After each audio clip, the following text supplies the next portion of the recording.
নমস্কার বন্ধুরা, আমি সুমি। আপনারা দেখছেন সুমি রান্নাঘর। আজকে আবারও একটা নতুন ভিডিওর সাথে চলে এলাম। আশা করছি ফুল ভিডিওটা দেখবেন। ফুল ভিডিওটা দেখার অনুরোধ রইল। আর ভিডিওটা যদি ভালো লেগে থাকে চ্যানেলটিকে সাবস্ক্রাইব করে ভিডিওটায় লাইক দিয়ে দেবেন। চলুন তাহলে রেসিপিটা শুরু করা যাক। পাবদা মাছ রান্না করার জন্য আমি কিছুটা পাবদা মাছ নিয়েছি ধুয়ে। মাছটাতে নুন হলুদটা মাখিয়ে নেব।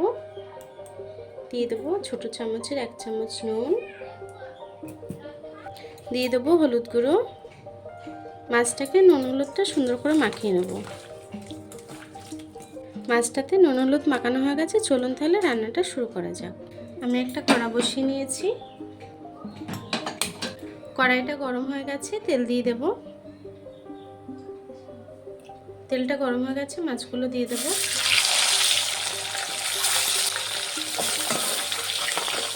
মাছটা এক পিঠ ভাজা হয়ে গেছে, মাছটাকে উল্টে দেবো।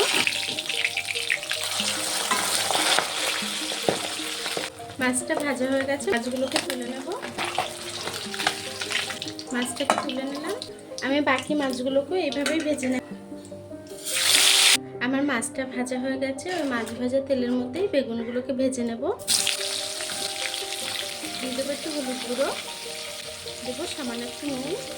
বেগুনটাকে ভেজে নেব। বেগুনটা কিন্তু ভাজা হয়ে গেছে, বেগুনটাকে তুলে নেব।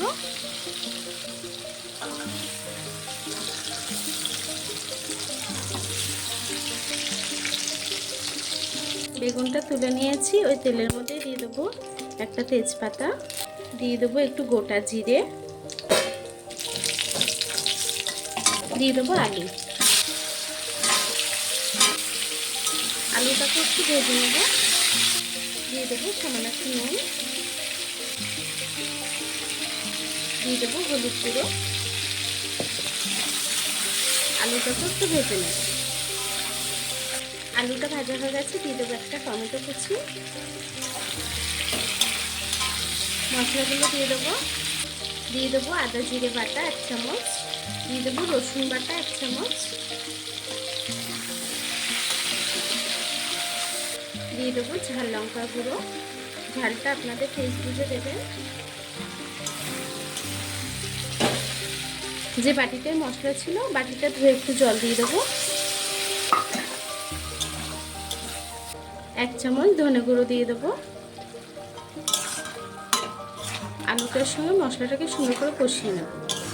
আলুটা কিন্তু মশলার সাথে কষানো হয়ে গেছে। এখন ভেজে রাখা বেগুনটা দিয়ে দেবো। এখন জল দিয়ে দেবো। ঝোল যতটা প্রয়োজন সে অনুযায়ী জল দেবেন। যতটা ঝোল প্রয়োজন ততটা জল দিয়ে দিলাম। এখন তরকারিটাকে কিছুক্ষণ ফুটতে দেব। দেখুন বন্ধুরা, ঝোলটা কিন্তু একটু টেনে গেছে। এখন মাছ ভাজাগুলো দিয়ে দেবো। ভেজে রাখা মাছগুলো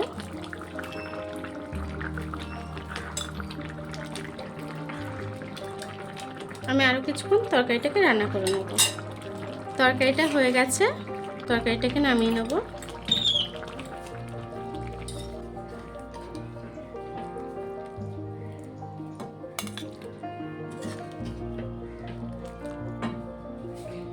দেখুন বন্ধুরা, আমার পাবদা মাছটা রান্না হয়ে গেছে।